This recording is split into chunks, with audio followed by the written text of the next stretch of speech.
Mr. President, I noticed earlier today the minority leader as well as the minority whip of the Senate on the floor talking about the president's health care law. And I would like to point out that the Congressional Budget Office released a report Monday about the Obama health care law, Obamacare. I see the White House is actually championing the report, as they call it, great news for America. Well, I'm going to tell you, Mr. President, let's be clear. This report contains significant amounts of bad news for people who signed up on the Obamacare exchanges for getting their health insurance coverage. In fact, the Congressional Budget Office predicts that health care premiums will increase more than 8% a year this coming year for Obamacare enrollees. Now, they also predict it will increase 8% next year for Obamacare enrollees through the exchange for the benchmark plan. And they predict it will increase another 8% the year after that. Now, Mr. President, most Americans can't afford to pay 8% more a year in premiums each and every year, which is what the Congressional Budget Office is proposing. But you don't hear the Democrats on the floor talking about that. Wasn't it the President of the United States who said that premium rates would go down for families by $2,500 a year? Isn't it that many senators on the other side of the aisle came to the floor and said rates would go down? Nancy Pelosi said they would go down for everyone. Why are the Democrats not mentioning what the CBO is saying, that year after year after year the rates are going to go up 8%, another 8%, another 8%? So we know the reality of what's happening to people all across the country, which is why this health care law continues to be unpopular, unaffordable, and unworkable. So I think it's time for the White House to stop celebrating and start thinking about the people who have been impacted specifically by this expensive and unworkable piece of legislation. So I found it interesting, Mr. President, that on Monday, the Secretary of Health and Human Services held an event to celebrate the number of people who had signed up for coverage this year. She said that Secretary Burwell said she was pleased with the results to date. She repeated the administration's soundbite about the health care law working. Well, that's not what I'm hearing from people at home in Wyoming. It's not what I'm hearing from my friends, neighbors, and patients. And as a doctor who's taken care of patients in Wyoming for 25 years, I've talked to lots of patients every weekend at home, and people are very concerned. It's also not what I read in the paper. Papers all across the country, from east to west coast, about hardworking Americans who have been devastated by the impacts of this terrible health care law. It seems like every day there is more bad news about more ways that Obamacare is hurting American families and failing to live up to the many promises that the President and the Democrats in this body who voted for it, the promises they made. When you take a look at the Congressional Budget Office new estimates of how many people are going to sign up for Obamacare this year, they had originally said that there'd be 14 million people who would sign up for Obamacare plans by the end of the year. Now they've dropped that number down to 11 million people. So it's not a surprise when fewer people, by 3 million, fewer people sign up, that it's going to cost the taxpayers less than the very high number they were expecting to have to pay. So that number has dropped, but it's because fewer people are choosing to sign up for the Obama health care plan. Is the Obama administration pleased that the president's health care law is so much less popular with the public than the president and Democrats expected it to be? There was a story as I talk about some of the stories that are coming out from east to west coast, I'd like to start with a story in the Press Herald newspaper in Portland, Maine, February 27th. The headline was, "Many insured under Affordable Care Act taking a hit at tax time." The article tells the story of Diana Newman, who lives in Southwest Harbor. Now, she had Obamacare insurance last year.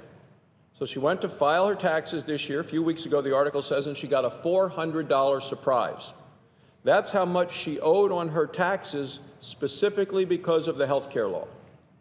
She told the newspaper that her tax troubles are just another stumbling block in what she said has been a long, difficult year trying to figure out how to use and how to pay for her new insurance. She said, quote, "At the end of all this confusion, I was hit with hundreds of dollars at tax time."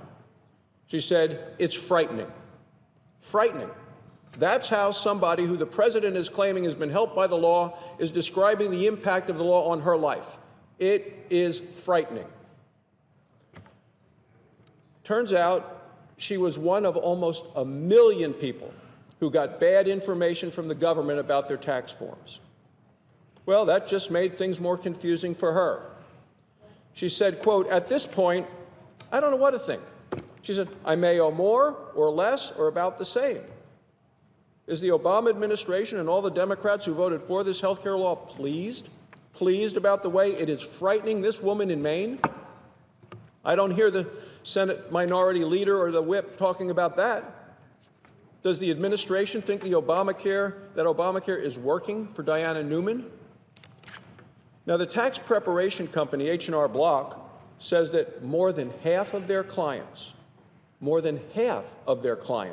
have had their refunds reduced because of the health care law. Now, on average, H&R Block said their customers owe the IRS an extra $530. An extra $530. Mr. President, that's an awful lot of money for hardworking taxpayers. A lot of people count on getting that tax refund to help them pay their bills this time of year. Is the Obama administration pleased to see the IRS take another $530 from hardworking American families? Some of these people who owe money to the IRS didn't sign up for Obamacare insurance at all last year.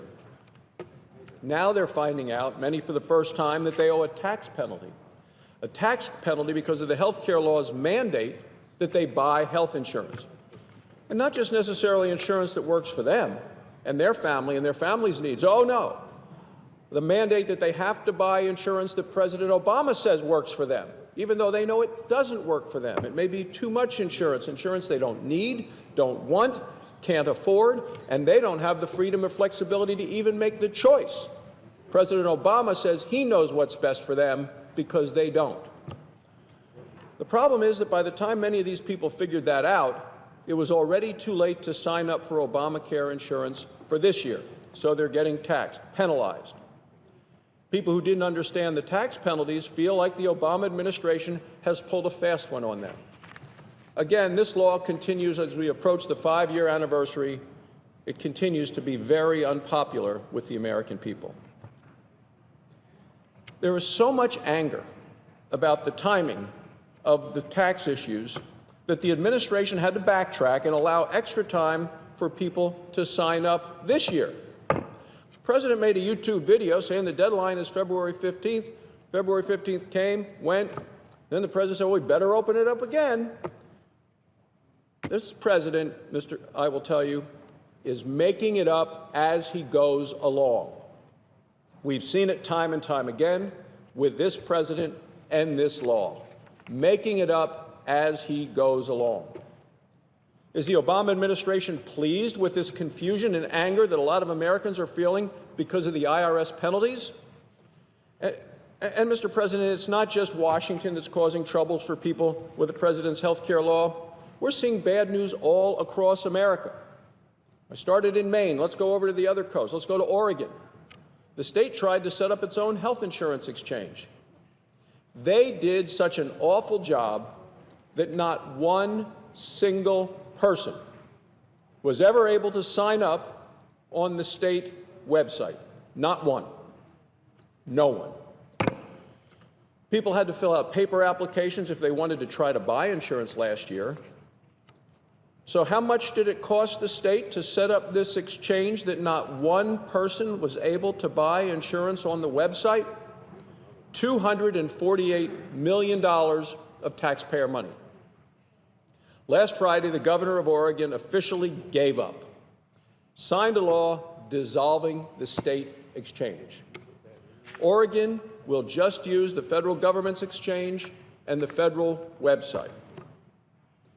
Does the Obama administration think that that failed website and the wasting of $240 million in taxpayer money is a sign that the health care law is working?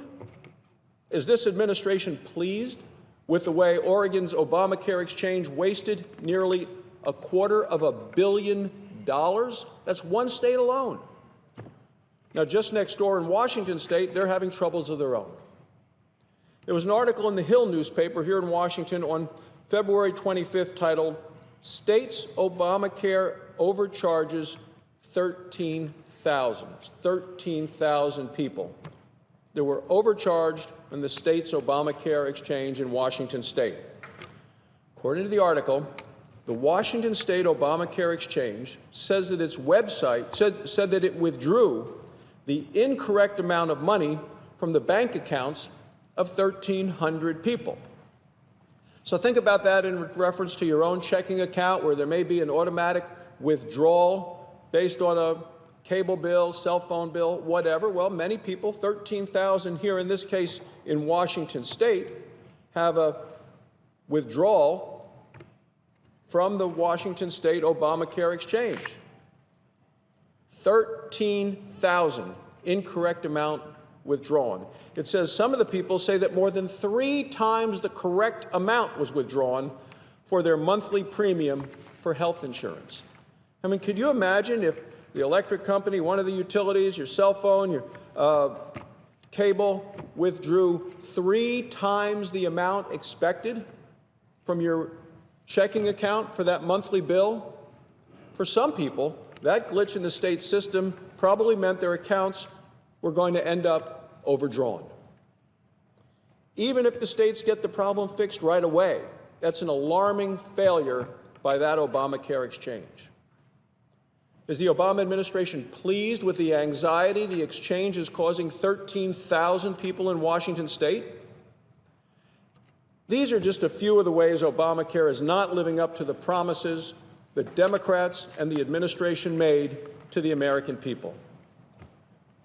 Mr. President, later this month, on March 23rd, we'll hit the 5th anniversary of President Obama signing this health care bill into law.